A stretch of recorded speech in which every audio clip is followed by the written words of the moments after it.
But do you think with the rise of retail income entering the markets, which everyone says is a good thing, I can also say it can be looked at as a bad thing because most of them don't look at valuations. They are just pumping into putting money. Like if it was all smart guys sitting on the table, they would all do the same math you're doing, right? Like an FII or a DII would not invest at ATP, but a retail investor would even take a bet at ATP. So is that a wrong thing? Yeah. So, Shashank, I think what we have to keep in mind is that ultimately, in the long run, 2-3 things to keep in mind. First is that in 32 years of our history, with all types of governments, with all types of issues, there's a rate at which our economy has grown. Now, if we believe that itself is not going to play out, then we don't have a case for investing in equity. Okay. Correct? Then you and me should figure what to do. Right. The second important thing is that when you talk about retail investors keeping on putting money, look, if there is a 12 to 18 month or 24 month period when the market stops rewarding them, they will also reassess their options.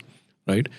If the market does very badly, there is a good chance it will be accompanied by, maybe rates rising, maybe some disruption in the economy. People might look for alternative investments. So these are things, this also we have seen in the past, right? Like in the early 90s, market was booming. When I started my career in late 90s, people would put only play money in the market. The government was borrowing at 11%. Why would anybody put money in the market? Then again, there was, a good period. Interest rates went down. Market started booming. Then again, the 10-year bond went to 9%. Then again, people said, okay, if the government is borrowing at 9%, why will I put money in the stock market? So there are cycles, and there are times when, retail investors will feel that they are not rewarded.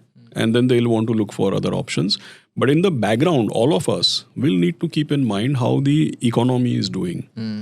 If there is a basic tailwind, which we have been blessed to see in the last 2-3 decades, if there is that tailwind which is not broken, then our faith will be rewarded.